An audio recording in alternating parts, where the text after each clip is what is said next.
ግን የልምድ ልውውጥ ይባላል ለምሳሌ ደግሞ አይደለም ልንገርሽ ደግሞ በእንደዚህ አይነት ነው አዳምጪ የሌለህን አዳምጪ ሰብስበህ ቁብጥለ ከዛም ብለህ አዋዋልሽ ራሱ ያምራል እኮ ነው አሁን ለምሳሌ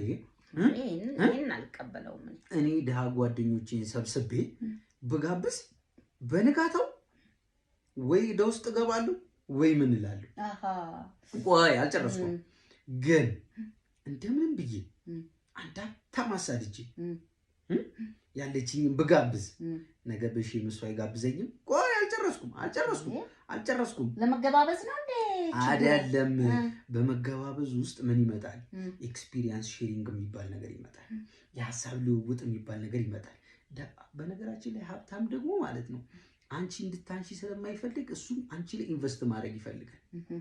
ገባሽ አይደል ስለዚህ እኔ ደሃው ሀብታም ላይ ኢንቨስት ባደርግ በተዘዋዋሪ ምን አደረኩ ማለት ነው ራሴ ላይ ኢንቨስት አደረኩ ማለት ነው ስለዚህ ይሄ አባባል ልክ አይደለም የማያልፍለት ደሃ ሀብታም ይጋብዛል አይባልም እንዲሁም ደሃ ሀብታም ሲጋብዝ ያልፍለታል ደሃን ከጋበዘ ግን አያልፍለትም ገባሽ አይደል ስለዚህ ማያገኝም ከደሃ ምንም አያገኝም ደረቅ ሳቅ የሚያስጠላ ሳቅ የማያምር ሳቅ በንጋታ እዳ ውስጥ ነው የሚገባው ገባሻ እሺ ስለዚህ አሁን ምን ልልሽ ፈልጌ ነው በዙሪያሽ የምታውቂው ሀብታም ካሉ ወይም ሀብታም ካሉ ወዲህ ታያቸዋለሽ እኔ እንደምን ብዬ ሰራ አድርግቼ የሆነች ነገርም ጋበዝ ከዛ ስልክ ትለዋወጫለሽ በንጋታው የሚፈጠረው እግዚአብሔር እኔ እንጃ እኔ ብቻ ይሄ ነገር አይዋጥልኝም አንተ እንዴት እንደወሰርከው አላቅም እንጂ ያንተን ፍላጎት እና ያንተን ሐሳብ እኔ መክታት አልችልም የማያልፍለት ደሃ ሀብታም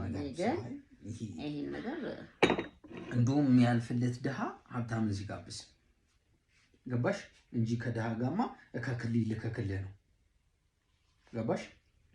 ስለዚህ እኔ ሰሞኑን ገንዘብ የለኝም ምናምን ስጠይቂ ገንዘብ የለኝም እያልኩ ከሆነ ይቅርታ አድርጊልኝ ሀብታም ላይ ኢንቨስት እያደረኩ ነው ኢንቨስትመንት የተሳክቱ የሆነ ነገር ላይ ሲደርስ እኔ ግን አልተቀበልኩትም ይሄን ነገር ምንም አልተመቸኝም እኔ እንዴት እንዳሰብከው አላውቅም